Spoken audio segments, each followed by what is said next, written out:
नमस्कार दोस्तों, कैसे हैं आप लोग। डाउटनेट की इस क्लास में आप सभी का बहुत बहुत स्वागत है। मेरा नाम है अमित और मैं हूं आपका सामाजिक विज्ञान का अध्यापक। बच्चा पार्टी, आज जो है हम एक बहुत ही प्यारा जो चैप्टर है और बहुत ही महत्वपूर्ण चैप्टर जो है वो करने वाले हैं। चैप्टर का नाम क्या है? तो इतिहास का चैप्टर है आपका। चैप्टर का नाम है यूरोप में राष्ट्रवाद का उदय, rise of nationalism in Europe. इस चैप्टर को जो है हम शुरू करने वाले हैं स्टार्टिंग से लेके एंड तक। आज है लेक्चर नंबर 1। थोड़ा सा लंबा खिंचेगा, 8 से 9 लेक्चर लग जाएंगे इस चैप्टर में, क्योंकि बड़ा चैप्टर है और बहुत ही प्यारा चैप्टर है। और इस पूरे चैप्टर को जो है हम कहानी की तरह जो है पढ़ने वाले हैं, है ना। चलिए तो शुरू करते हैं बिना किसी देरी के। अच्छा, चैप्टर का नाम जाओ, हमेशा नाम पे जाया करो। मैं बोलता हूं ना कि चैप्टर को शुरू करने से पहले हमेशा चैप्टर के नाम पे जाओ। अच्छा, हमने अभी चैप्टर पढ़ा था भारत में राष्ट्रवाद। उसमें हमने ये जाना कि भारत में राष्ट्रवाद कैसे पनपा, और राष्ट्रवाद का मतलब भी मैंने आपको बताया था कि देशभक्ति की भावना है। वहां पे देश के जो लोग हैं, मतलब वहां जिस जगह जो लोग रह रहे हैं वो एक साझा पहचान रखते हैं, तो उससे हम क्या बोल देते हैं, हम राष्ट्रवाद बोल देते हैं। एक प्रेम की जो भावना होती है किसी भी जगह को लेके, है ना। जैसे हम भारतीय हैं, हम जहां रह रहे हैं वहां क्या है भाई, हम अपने आप को भारत का मानते हैं, है ना। कहीं भी किसी भी राज्य में कुछ बड़ा होता है हम सबको खराब लगता है ना। तो वैसे क्या भाई, राष्ट्रवाद है, ठीक है। राष्ट्रवाद वही होता है कि देश के लिए प्रेम। आप अलग अलग लोगों से प्रेम करते हो, माँ बाप से प्रेम करते हो, बहन भाई से प्रेम करते हो, प्रेमी प्रेमिका से प्रेम करते हो। तो जो जो प्रेम देश के लिए होता है उसे हम क्या बोल देते हैं, उसे हम राष्ट्रवाद बोल देते हैं। अच्छा, अब ये जो चिंगारी थी उठी कहां से?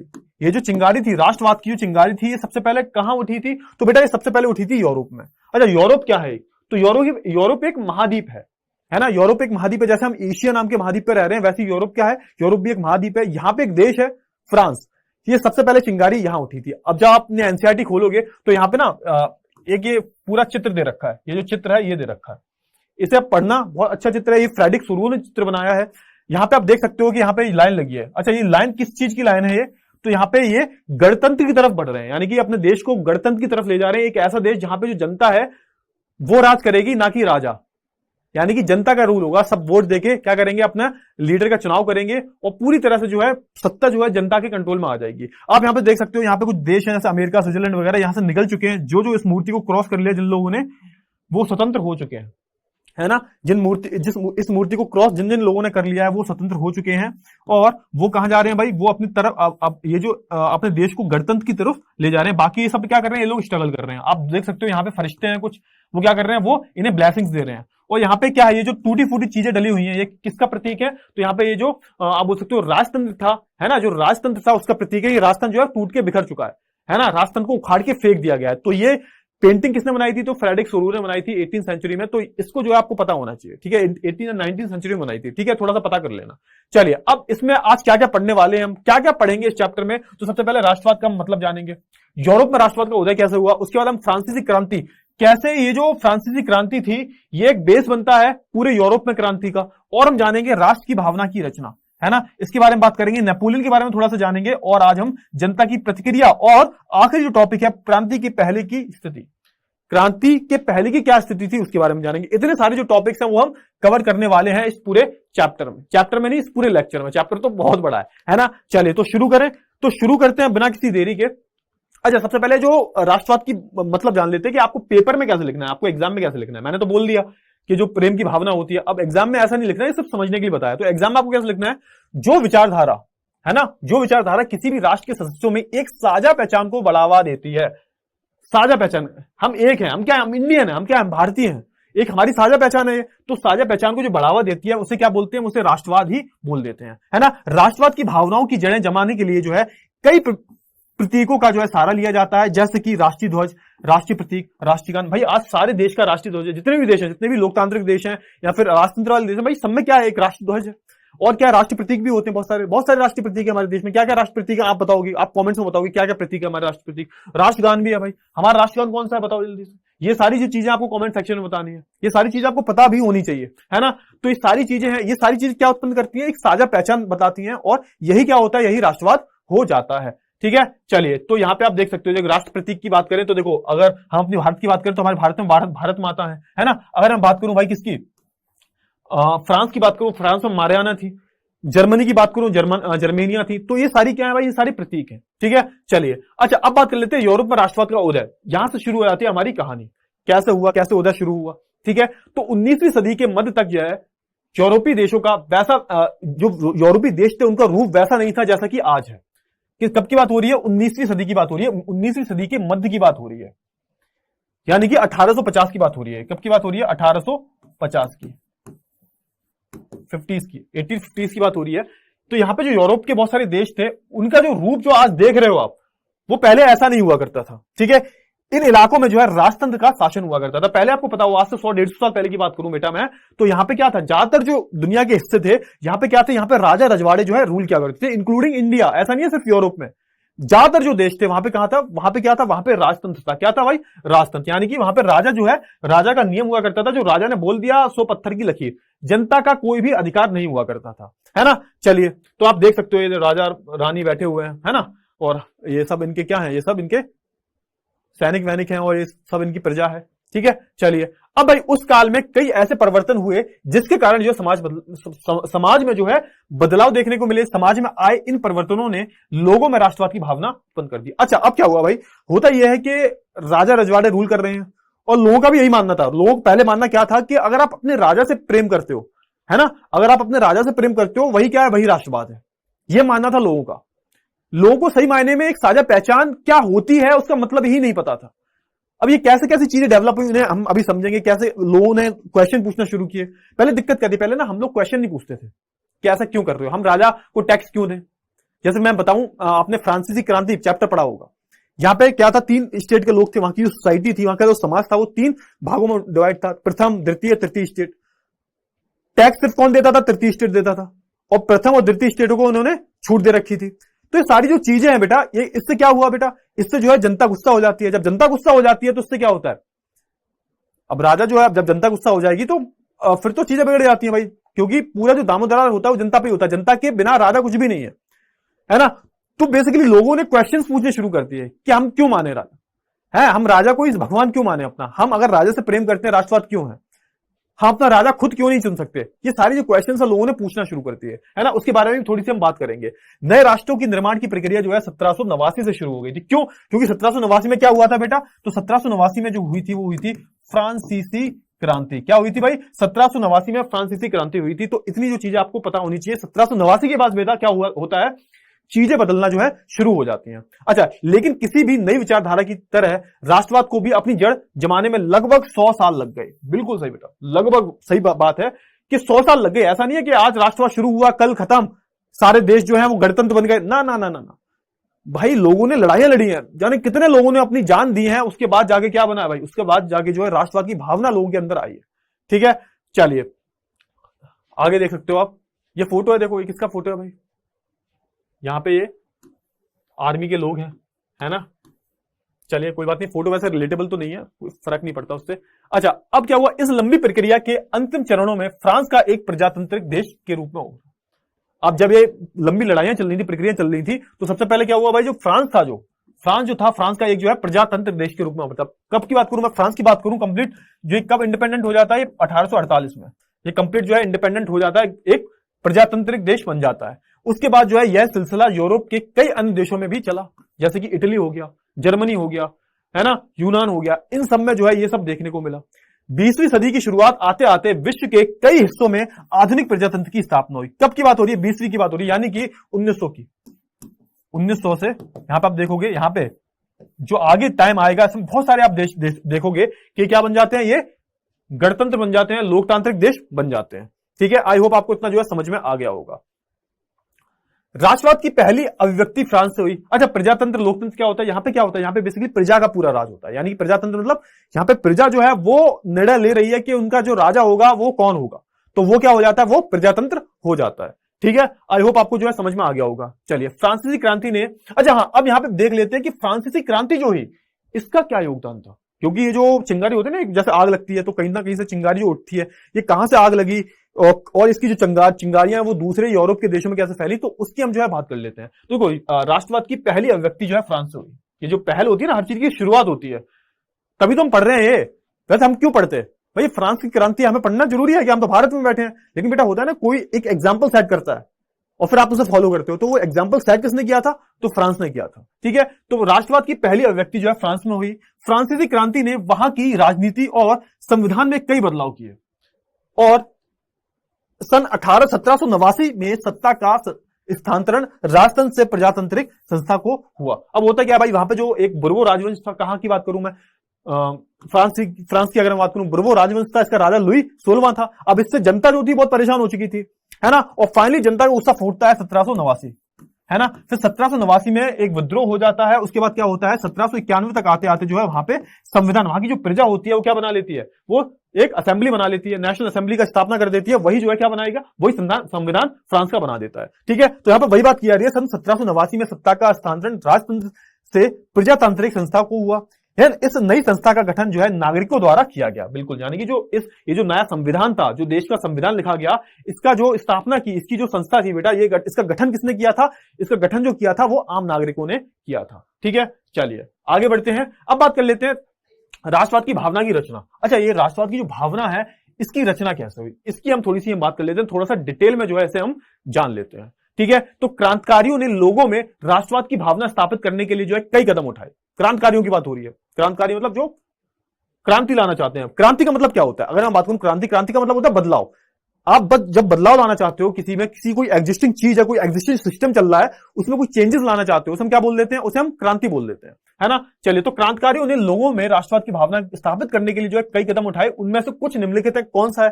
पहला मैं बात करूं तो राष्ट्रीय प्रतीक को हटाकर एक नए फ्रांसीसी झंडे का इस्तेमाल किया। अच्छा, यहां पे किसकी बात हो रही है, यहां पे बेसिकली अभी हम फ्रांस की बात कर रहे हैं, कंफ्यूज मत होना। यहां पे अभी हम फ्रांस देश की बात कर रहे हैं, फ्रांस जो देश है इसकी हम बात कर रहे हैं, है ना। फ्रांस देश की बात करें तो फ्रांस देश में जो लोग थे, इन्होंने क्या क्या कदम उठाए, क्या करने के लिए, राष्ट्रवाद की भावना को जगाने के लिए, तो उसकी हम बात करते हैं, है ना। तो पहला क्या है, पहला है राष्ट्रीय प्रतीक को हटाकर जो है एक नए फ्रांसीसी झंडे का जो है इस्तेमाल किया गया। तो जितने भी राष्ट्रीय प्रतीक होते थे, यानी कि जो राजा अपने प्रतीकों का इस्तेमाल करता था, उन्हें हटा दिया गया और यहां पे एक फ्रांसीसी झंडे को बनाया जाता है, यानी कि पूरे फ्रांस का एक झंडा होगा बेसिकली, है ना, राष्ट्रवाद की भावना को बढ़ावा देने के लिए। तो सबसे पहला क्या किया उन्होंने, पहला किया भाई फ्रांसीसी झंडा।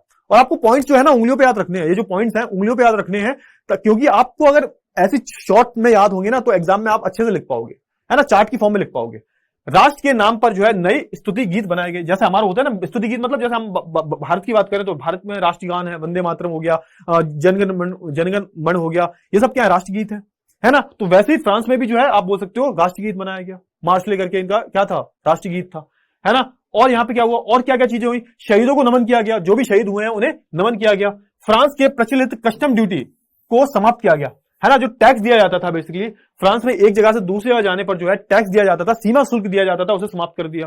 फ्रेंच भाषा को है जो राष्ट्र की आम भाषा का दर्जा दिया है, जैसे हमारे भारत में ये नहीं है बेटा, है ना। हमारे भारत में सभी कम से कम 21 से 22 भाषाएं हैं, उन्हें जो है राष्ट्रभाषा का, उन्हें अब राष्ट्रभाषा भारत की कोई है ही नहीं, है ना, राष्ट्रभाषा नहीं है हमारी कौन सी भाषा भाई, हमारी राजभाषा है ना, ऑफिशियल लैंग्वेज है। हमारे देश की कोई भी जो है राष्ट्रभाषा नहीं है, लेकिन फ्रांस में क्या हुआ, राष्ट्रभाषा बना दी, यानी कि फ्रेंच को जो है एक आम भाषा के रूप में जाना गया। इन सारी चीजों से क्या हो रहा था, राष्ट्रवाद की भावना जो है लोगों के अंदर डेवलप हो रही थी, उजागर हो रही थी, है ना। एक व्यवस्था बनाई गई जिसमें जो है सभी नागरिकों के लिए जो है एक जैसा नियम बनाए जाएंगे। यानी कि पहले क्या था भाई, पहले तो अलग अलग सोसाइटी डिवाइड थी, प्रथम स्टेट, द्वितीय स्टेट, तृतीय स्टेट। तृतीय वाले बड़े परेशान थे, लेकिन अब क्या हुआ, अब जो है एक ऐसी व्यवस्था बनाई गई जिसमें कानून के आगे जो है सब बराबर होंगे।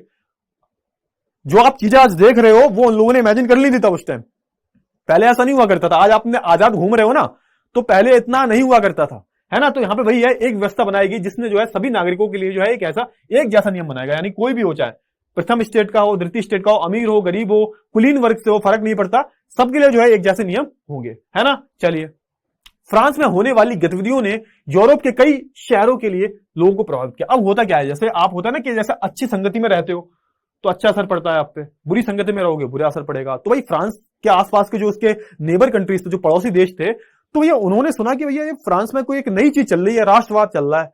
अब लोगों को तो राष्ट्रवाद का मतलब ही नहीं पता था, लेकिन लोग उससे प्रभावित हो रहे थे कि भाई एक ऐसा तंत्र जहां पे जो लोग हैं, जो आम जनता है, वो अपने राजा को चुनेगी, सबको एक जैसा अधिकार दिया जाएगा।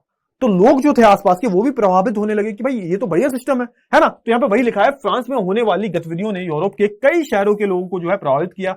इन शहरों में जो है शिक्षित मध्यम वर्ग के लोग और छात्रों द्वारा जैकोबिन क्लब बनाए जाने लगे। अच्छा, जैकोबिन क्लब की आपने सुना होगा, जो फ्रांसीसी क्रांति थी उसमें जैकोबिन क्लब का बहुत बड़ा रोल था। इसका जो लीडर था मैक्सिमिलियन रॉबिस्पियर, तो 1792 में वो क्या बन गया था, लीडर बन गया था, नेता बन गया था वहां का, है ना।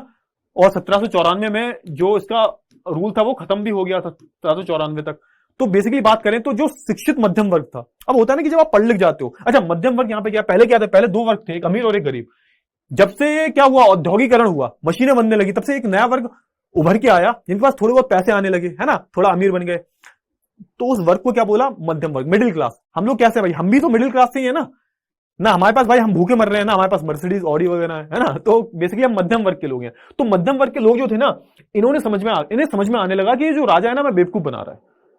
अब मध्यम वर्ग के लोग पढ़े लिखे थे, अब जैसे आप पढ़े लिखे हो जाओगे ना बेटा, तो आप क्वेश्चन पूछने लगते हो, हर चीज में लॉजिक ढूंढते हो आप। जैसे आप पढ़े लिखे हो जाओगे तो आप हमेशा लॉजिक्स पे बातें करोगे। तो जैसे ही मध्यम वर्ग उभरता है ना, वैसे क्या होता है, वैसे ही जो क्या आने लगते हैं, वैसी जो भावना है वो और उजागर हो जाती है, इसे एक बूस्ट मिल जाता है। समझ में आ गया? चले, तो इन शहरों में शिक्षित मध्यम वर्ग के लोग और छात्रों द्वारा एक जैकोबिन क्लब बनाए जाने लगे। फिर क्या हुआ, इन क्लबों की गतिविधियों ने फ्रांस की सेना द्वारा जो है घुसपैठ का रास्ता साफ कर दिया, है ना। अब यहां पे क्या था भाई, फ्रांस ने ऐसा नहीं है कि अपने देश में किया भाई, ये बहुत सारे क्लब बनने लगे और दूसरे देशों में भी ये जो विचारधारा थी फैलाने लगा, राष्ट्रवाद की जो विचारधारा थी, ये जो जाके जो है इनकी सेना, फ्रांसीसी सेना की बात हो रही है, ये जाके जो है फैलाने लगी, है ना। आई होप आपको इतना जो है समझ में आ गया होगा। आगे बढ़ते हैं। अब क्या हुआ भाई, अच्छा यूरोप के अन्य भागों में और क्या क्या प्रभाव देखने को मिले, तो 1790 के दशक में फ्रांस की सेना ने हॉलैंड, बेल्जियम, स्विट्जरलैंड और इटली के एक बड़े भूभाग पर घुसपैठ कर ली। यानी फ्रांस की बात हो रही है, फ्रांस के आसपास का जो एरिया था, जैसे कि भाई हॉलैंड हो गया, बेल्जियम हो गया, स्विट्जरलैंड हो गया, और इटली का एक बड़ा हिस्सा था जो उस पर क्या कर लिया इन्होंने, उस पर अपना जो है कब्जा कर लिया, है ना। इस तरह जो है फ्रांसीसी सेना के अन्य देशों में जो है राष्ट्रवाद का प्रचार करने में काम शुरू कर दिया। ऐसा नहीं था कि भाई सिर्फ अपने ही देश में प्रचार प्रसार किया, बाकी के जो देश थे यहां पे भी क्या करने लगे ये लोग, राष्ट्रवाद की भावना का जो है प्रचार करने लगे, है ना। चलिए, आई होप आपको इतना जो है समझ में आने लगा। अब अच्छा होता क्या है यहाँ पे, अब यहाँ पे नेपोलियन की एंट्री हो जाती है। आप थोड़ा सा पीछे जाओ, कक्षा 9 में आपने पढ़ा था ना, क्या पढ़ा था आपने, कक्षा 9 में आपने पढ़ा था नेपोलियन की एंट्री 1804 में हो जाती है। 1804 में जो है नेपोलियन क्या बन जाता है, राजा बन जाता है, और वहां पे जो प्रजातंत्र होता है, यानी कि फ्रांस में जो प्रजातंत्र होता है वो समाप्त हो जाता है ना। और ये 1804 से 1815 तक क्या करता है, 1815 तक रूल करता है, और 1815 में वाटरलू का जो युद्ध होता है उसमें हार जाता है। ठीक है, आपने इतना पढ़ा होगा। अब यहां पे क्या है, यहां पे थोड़ा सा किसकी बात हो रही है, यहां पे नेपोलियन की बात हो रही है, क्योंकि देखो फ्रांस में हुआ क्या, फ्रांस में अलग ही हुआ। 1789 में क्या हुआ, क्रांति शुरू हुई। ठीक है, 1791 तक इनका जो संविधान बन गया। 1794 तक जो है यहां पे रॉबेस्पियर मैक्सिमिलियन ने रूल किया, है ना। फिर उसके बाद क्या होता है, फिर उसके बाद डायरेक्टरी का रूल आता है, आपने सुना होगा। फिर डायरेक्टरी का रूल खत्म हो जाता है, उसके बाद कौन आता है, फाइनली 1804 में जो है नेपोलियन आ जाता है। तो यहां पे कुछ नेपोलियन के बारे में बात कर लेते हैं हम। तो नेपोलियन 1804 से 1815 के बीच में जो है फ्रांस का राजा रहा। और इसे सत्ता कब, 1798 में इसने पॉलिटिकल पकड़ जमा ली थी, है ना, राजनीतिक तौर पर अपनी जो है पकड़ जमा चुका था ये। और ये भी कौन था, एक मिलिट्री जनरल था पहले, उसके बाद जो है ये राजा बना है ना। फिर क्या होता है, नेपोलियन ने फ्रांस में प्रजातंत्र को तहस नहस कर दिया, खत्म कर दिया, और वहां फिर से क्या आ गया, राजतंत्र आ गया। भैया जहां से शुरू किए थे वहां खत्म कर दिए वो, है ना। शुरू कब हुआ था, 1789 में, और खत्म भी हो गया 1804 में आते आते, है ना। इसने पूरी तरह से क्या है, प्रजातंत्र को समाप्त कर दिया। अब नेपोलियन ने प्रशासन के क्षेत्र में कई क्रांतिकारी बदलाव किए और प्रशासन व्यवस्था को बेहतर और कुशल बनाया। लेकिन हुआ क्या, ये लुई सोलवे की तरह नहीं था, ये लुई सोलवे की तरह अकुशल राजा नहीं था, ये बहुत टैलेंटेड राजा था। ये अपनी बहुत अच्छी अच्छी पॉलिसीज लाया, इससे क्या है, लोग खुश भी हो जाते हैं। कुछ इसे भगवान मानते थे, कुछ इसे विलन मानते थे, है ना। तो यहां पे क्या लाता है भाई, इसकी मैं बात करूं तो नेपोलियन की प्रशासन में काफी अच्छी चीजें देखने को मिली। इसने प्रशासनिक तौर पर जो है बहुत अच्छे अच्छे काम भी करवाए इसने, है ना। अच्छा, नेपोलियन ने 1804 में जो है सिविल कोड लागू किया, है ना। सिविल कोड बोलते हो या फिर नेपोलियन संहिता बोल लो आप, ये सारी जो चीजें, नेपोलियन कोड बोल लो आप, ये सारी जो चीजें, इस पर जो है क्वेश्चन पूछे जाते हैं। आप अलग अलग जो है क्वेश्चन आपको एग्जाम में पूछने को मिल जाएंगे, है ना। नेपोलियन संहिता के बारे में बताओ, नेपोलियन सिविल कोड के बारे में बताओ, है ना। तो इसे जो है नेपोलियन कोड भी कहा जाता है। तो याद रखना, क्वेश्चन आ जाता है सीधा एग्जाम में डायरेक्ट, ठीक है। अच्छा, इस कोड में जो है जन्म के आधार पर जो है मिलने वाली सारी सुविधाओं को जो है समाप्त कर दिया। ये अच्छा काम किया इसने। कुछ नेगेटिव चीजें भी थी और कुछ पॉजिटिव चीजें भी थी। पहला क्या किया इसने कि देखो, जन्म के आधार पर जो फायदे मिलते थे, ध्यान करो, कुलीन वर्ग को और चर्च वर्ग को जो फायदे मिल रहे थे उसे समाप्त कर दिया कि सब बराबर है, किसी को स्पेशल राइट्स नहीं मिलेंगे, है ना। ये सारी जो चीजें वो इसने बंद कर दी, है ना। इस कोड ने जो है जन्म के आधार पर मिलने वाली हर सुविधाओं को जो है समाप्त कर दिया। हर नागरिक को जो है समान हैसियत दी जाएगी, समान सामाजिक स्थिति, है ना, प्रदान की गई। और संपत्ति के अधिकार को जो है पुख्ता मजबूत किया।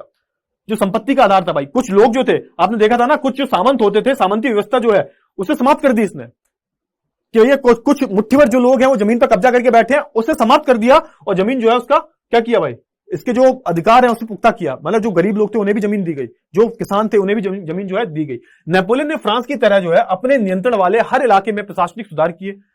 ऐसा नहीं है कि सिर्फ उसने फ्रांस में किए, भैया ये तो एक्सपेंड कर रहा था, ये तो अपने विस्तार कर रहा था अपने क्षेत्र का। तो इसने आसपास के जो भी एरिया थे, यानी कि मान के चलो ये फ्रांस है और आसपास के जो भी एरिया है, इसने यहां पे भी जो है अपने जो प्रशासनिक सुधार है वो लाने शुरू कर दिए। उसने जो है सामंती व्यवस्था को खत्म किया। सामंती व्यवस्था मैंने बता दी ना, कुछ जो सामंत थे, सामंती व्यवस्था क्या होती है, कुछ जो लोग होते हैं वो कुछ जमीन पे बड़े हिस्से पे कब्जा करके रहते हैं और अपने अंडर में जो है लोगों को काम करवाते हैं, उसमें क्या बोलते हैं, सामंत बोलते हैं। तो इस व्यवस्था को भी जो है इसने खत्म कर दिया। किसानों को लगने वाले शुल्क को हटाया गया, जो भी एक्स्ट्रा शुल्क दिया जाता था, एक प्रकार का जो टैक्स था किसानों पर जो लगता था, उन्हें हटा दिया गया। उसने शहरों में प्रचलित जो है शिल्प मंडलों द्वारा लगाई गई पाबंदियों को भी समाप्त किया। जो कुछ लोग होते हैं, कुछ चीजें बनाते हैं, कुछ पर्टिकुलर चीजों पर जो है कंट्रोल करते हैं, है ना, उसको भी जो है इसने समाप्त कर दिया। तो उसने शहर में प्रचलित जो है शिल्प मंडियों द्वारा लगाई गई पाबंदियों पर भी जो है इसने बंद कर दिया। और क्या हुआ भाई, एक ऐसी व्यवस्था जिसके जो है सरदारों और जमींदारों को किसानों की जमीनों अधिक के संबंध में पूरे पूरे अधिकार होते हैं। इसका मतलब क्या है भाई, ये सामंती व्यवस्था है। सामंती व्यवस्था, सामंती व्यवस्था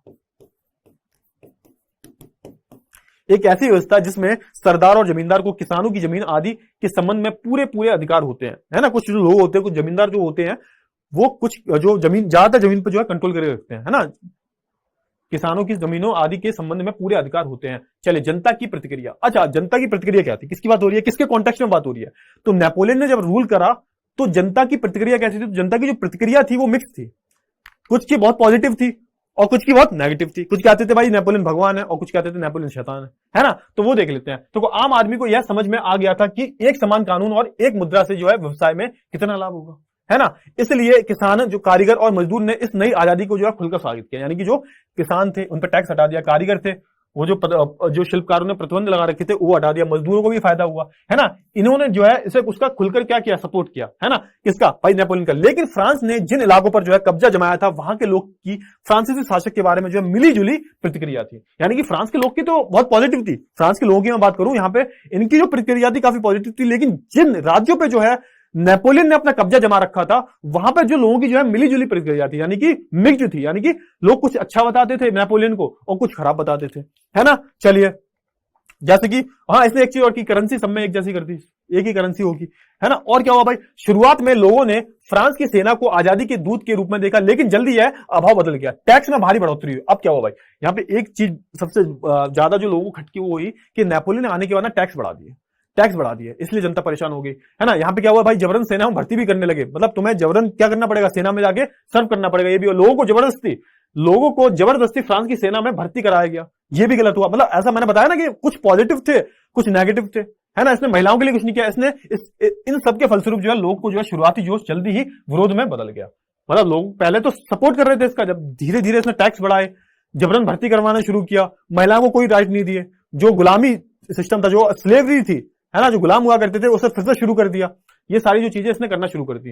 अच्छा, क्रांति के पहले की स्थिति, ये लास्ट टॉपिक बचा है, ऐसे पढ़ लेते हैं। तो क्रांति के पहले की क्या स्थिति थी, इसकी बात कर लेते हैं। तो देखो, 18वीं सदी के मध्यकाल में यूरोप में वैसे राष्ट्र नहीं हुआ करते थे जैसे हम आज जानते हैं और समझते हैं। किसकी बात हो रही है, क्रांति से पहले की बात हो रही है, यानी कि 1789 से पहले की बात हो रही है कि यहाँ पे क्या स्थिति थी। तो देखो, 18वीं सदी की मध्यकाल की मैं बात करूं तो बेटा यूरोप में जो है वैसे राष्ट्र नहीं थे जैसे आज के टाइम पे आप देख रहे हो, है ना। आधुनिक जर्मनी, इटली, स्विट्जरलैंड कई सूबों, प्रांतों और साम्राज्यों में बटे हुए थे। यानी कि ये जो देख रहे हो ना, जर्मनी की मैं बात करूं बेटा, जर्मनी जो था वो 39 राज्यों में डिवाइड था, 39। अगर आप इटली की बात करूं, ये 7 भागों में विभाजित था, है ना। तो इन सब ये जो थे अलग अलग प्रांतों में, अलग अलग राज्यों में जो है विभाजित थे। इन पर अलग अलग राजा रजवाड़े जो है रूल किया करते थे, है ना। चलिए, हर शासन अपने जो है आप में जो है स्वतंत्र हुआ करता था, ठीक है। ये सारी जो चीजें हुआ करती थी। अब क्या हुआ भाई, पूर्वी और मध्य यूरोप में कई शक्तिशाली राजा थे। किसी बात हो रही है, यूरोप का जो पूर्वी हिस्सा है और यूरोप का जो मध्य वाला हिस्सा है, यहाँ पे कई शक्तिशाली राजा थे जिनके अधीन जो है विभिन्न प्रकार के लोग रहा करते थे, है ना। इनके लोगों की कोई साझा पहचान नहीं थी, किसी को पता ही नहीं था। लोग जानते थे कि ये राजा जी हैं, इनसे हम प्रेम कर रहे हैं, ये हमारा क्या है, ये हमारा राष्ट्रवाद है। तो इन लोगों की जो है कोई साझा पहचान नहीं थी। उनमें यदि कोई समानता थी तो वह थी कि किसी एक खास शासक के प्रति समर्पण, है ना। एक अगर कोई साझा पहचान भी थी, वो क्या थी, वो थी किसी भी एक शासक के प्रति जो है क्या, एक समर्पण करना, क्या हम अपने राजा से प्यार कर रहे हैं, वही एक साझा पहचान थी बस, है ना। चलिए, अब यहां पे क्या है, ये जो आज का टॉपिक है ये बिल्कुल ही कंप्लीट हो चुका है। आज का जो टॉपिक है बेटा बिल्कुल कंप्लीट हो चुका है ना। तो 1 मिनट रिवीजन कर लेते हैं। सबसे पहले हमने क्या जाना, सबसे पहले जो बेटा हमने राष्ट्रवाद का मतलब जाना, यानी कि प्रेम की भावना क्या है, प्रेम की भावना। राष्ट्रवाद को हम बोल देते हैं, है ना, यानी कि एक साझा पहचान हम रखते हैं उसे हम क्या बोल देते हैं, उसे राष्ट्रवाद बोल देते हैं। फिर हमने जाना यूरोप में राष्ट्रवाद का उदय। यूरोप में राष्ट्रवाद का उदय कैसे हुआ, ये कब से हुआ, तो बेटा आप बोल सकते हो मध्य में हुआ। मध्य में हुआ कब, आप बोल सकते हो 1750 के बाद। ये थोड़ी थोड़ी जो चीजें वो शुरू होने लगी थी, लेकिन फाइनली 1789 के बाद क्या होता है, 1789 के बाद जो है बेटा यहां पे शुरू हो जाती हैं चीजें। यानी कि 1789 के बाद फ्रांसीसी क्रांति होती है, उसके बाद जो है क्रांति आने लगती है। ठीक है, फ्रांसीसी क्रांति कब हुई थी, 1789 में हुई थी, है ना। फिर हमने राष्ट्र की भावना की बात की, फ्रांसीसी क्रांति का ही बहुत बड़ा योगदान रहा है। मैंने ये बताया आपको कि फ्रांसीसी क्रांति ने जो है एक आग लगाई थी, और जो है इसकी चिंगारी जो है, इसकी लपट जो है यूरोप के पूरे देशों में, जो है सारे जितने भी देश थे उनमें फैल जाती है। राष्ट्र की भावना की रचना, है ना, उसकी मैंने बात की। फिर मैंने नेपोलियन के बारे में बात की, कब से कब तक रहा भाई ये, तो 1804 से 1815 तक इसने रूल किया है। कहां पे, फ्रांस पे, है ना। वाटरलू का ये भी याद रखना, वाटरलू के युद्ध में ये हार जाता है। का युद्ध जो था कब हुआ था, 1815 में हुआ था, इसमें हार जाता है। किससे हारता है ये हम आगे पढ़ेंगे, लेकिन फिर भी बता देता हूं मैं, ये जो प्रैब देश थे इनसे हार जाता है ना। प्रैब मतलब P for Prussia, R for Russia, A for Austria,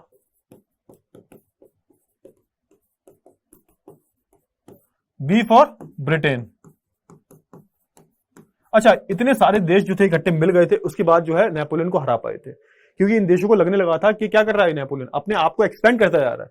तो ये लोग क्या फील करने लगे, इनसिक्योर फील करने लगे, है ना। फिर हमने बात की भाई जनता की प्रतिक्रिया। जनता की प्रतिक्रिया कैसी थी नेपोलियन को लेके, तो मिक्स्ड थी, है ना। यानी कि ये नेपोलियन कोड कब लाया था, ये भी याद रखना, नेपोलियन कोड 1804 में लाया था, यानी कि अपने कुछ नियम कानून लाया था, है ना। इसमें बहुत सारी चीजें हुई, जैसे कि भाई इसने सामंती सिस्टम है उसे खत्म किया, जन्म के आधार पर जो भी फायदे थे उसे खत्म किया, लेकिन कुछ गलत चीजें भी हुई, जबरन भर्तियां करवाई, इसमें महिलाओं को कोई अधिकार नहीं दिया इसने, है ना। जो गुलामी सिस्टम था वो भी शुरू हो गया, जो स्लेवरी सिस्टम था वो भी शुरू हो गया। तो ये सारी जो चीजें वो देखने को मिलती हैं, है ना। फिर हमने जाना क्या, क्रांति के पहले की स्थिति। क्रांति के पहले की स्थिति क्या थी, तो मैंने आपको बताया कि भाई ये जो बड़े बड़े देश आज आप देखते हो, इटली, फ्रांस, है ना, स्विट्जरलैंड और जर्मनी, ये सब पहले अलग अलग राज्यों में बटे हुए थे, जिनमें जो है अपना राजा रजवाड़ा रूल किया करता था। अगर आप अपने राजा से प्रेम करते हो, वही एक साझा पहचान हुआ करती थी, और वही एक जो है राष्ट्रवाद की पहचान हुआ करती थी। तो इतनी जो सारी चीजें वो हम पढ़ चुके हैं, है ना। चलिए अब हम बात कर लेते हैं भैया किसकी, क्विज के क्वेश्चन की। पहला क्वेश्चन आपके स्क्रीन पे ये रहा, इनमें से कौन सा कथन सही नहीं है। इनमें से जो है कौन सा कथन सही नहीं है, वो विचारधारा जो किसी भी राष्ट्र के सदस्यों में एक साझा पहचान को बढ़ावा देती है, उसे राष्ट्रवाद कहते हैं। ऑप्शन नंबर बी, 19वीं सदी के मध्य तक विभिन्न क्षेत्रों पर अलग अलग वंश के लोग राज करते थे। ऑप्शन नंबर सी, राष्ट्रवाद को अपनी जड़ जमाने में लगभग 20 साल का समय लगा। ऑप्शन नंबर डी, 20वीं सदी की शुरुआत आते आते विश्व के कई हिस्सों में जो है आधुनिक प्रजातंत्र की स्थापना हो गई थी। ये पहला क्वेश्चन है। Move on to the question number 2, लेकिन थोड़ा सा वेट करते हैं, वेट कर लो, पढ़ लो और अच्छे से आंसर दो कि इसमें से सही कथन कौन सा नहीं है। सही जो कथन है वो कौन सा नहीं है ये बताना है, गलत बताना है, कौन सा कथन जो है सही नहीं है।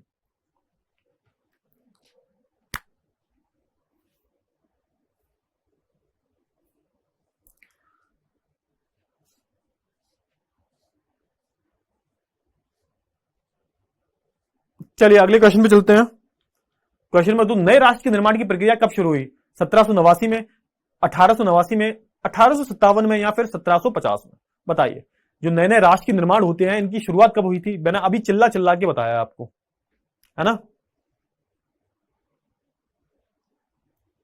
नए राष्ट्रों की निर्माण की प्रक्रिया कब शुरू हुई थी। चलो move on to the next question. निम्नलिखित में से कौन सा कथन सही नहीं है, इसमें भी बताना है। राष्ट्रीय प्रतीकों को हटाकर एक नई फ्रांसीसी झंडे का इस्तेमाल किया गया। फ्रांस में प्रचलित कस्टम ड्यूटी को बढ़ावा दिया गया। सभी नागरिकों के लिए एक जैसा नियम बनाए गए। या फिर ऑप्शन नंबर डी, छात्रों द्वारा जैकोबिन क्लब बनाए गए। बताइए, अच्छे क्वेश्चंस हैं, बहुत अच्छे अच्छे क्वेश्चंस हैं, बताओ।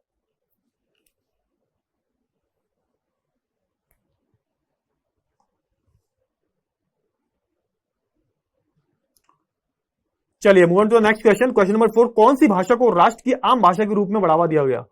कौन सी भाषा को राष्ट्र की आम भाषा के रूप में बढ़ावा दिया गया। जर्मन भाषा को, फ्रेंच भाषा को, जर्मन और फ्रेंच भाषा को, या फिर इनमें से कोई नहीं।